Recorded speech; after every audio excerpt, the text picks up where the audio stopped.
pulutan ni Daddy. Ayan, dito, wala po siyang ang tawag doon sa amin is barok para maging red siya.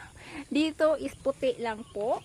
Ayan, kailangan mong pagkuha agad is kailangan mong inumin agad. Hindi pwedeng paabutan mong bukas dahil suka na. So, walang umiinom ng may barok dito kasi di kayo minom ng red.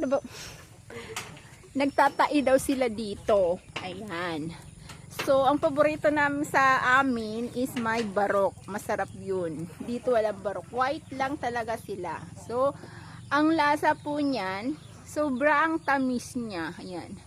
So, kung diabetic ka, huwag ka nang uminom ng tuba dito sa Iloilo. Dahil sobrang tamis na niya. Pero pag nakaisang baso, dalawang baso, nalalasing ka naman, di ba? Oh.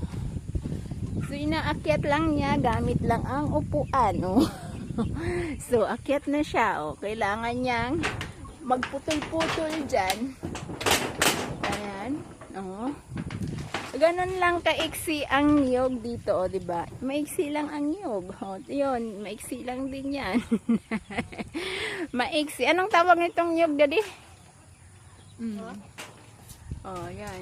Aanuhan na 'yan niya. Babawasan ang dulo para dumami yung tubig niya. Oh. Napakasimple lang pala no. Pero sa amin ang tataas ng niyog, kailangan mo pang umakyat sa pinakamataas at tuktok para makaano ka lang ng tuba. Hindi mo pa tatanggalin yan? Itong tuba? Ha? Bukas pa umaga. Bukas pa ng umaga. Bakit minsan tinatanggal mo na? Ang puno na ayan o lang. Pag puno na, tsaka mo tinatanggal? Oh, dito, iba ang hagdan niya, oh. Hinahagdan lang niya, diba? Ganyan lang.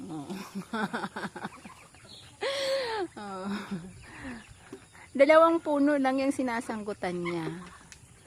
So, ito yung first. Ayan.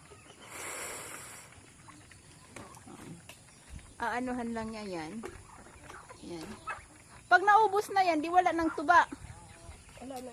Mag-aantay ka naman ulit ng tubo. Ganon. May kasunod naman. Saan? Sa pinakamataas na? Ayan, kita mo yan.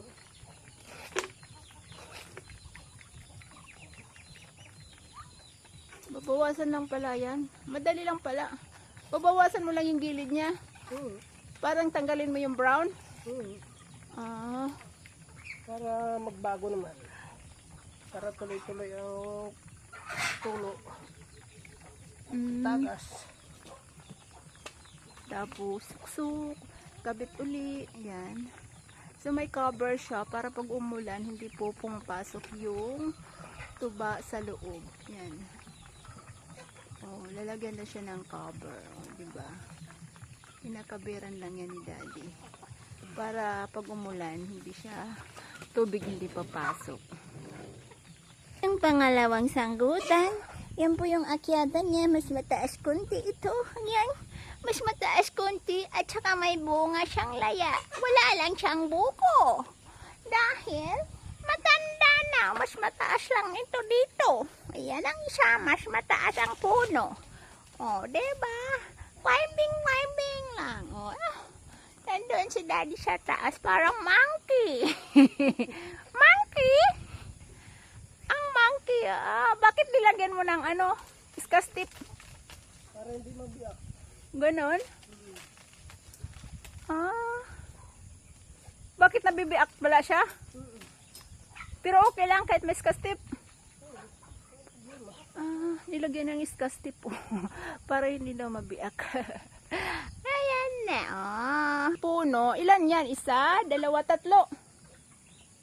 Dalawa sa kabila, ilan? Tatlo dito, dalawa. Doon sa kabila, tatlo. Baba na siya. Ang galing sa taas. May hagdan lang yan.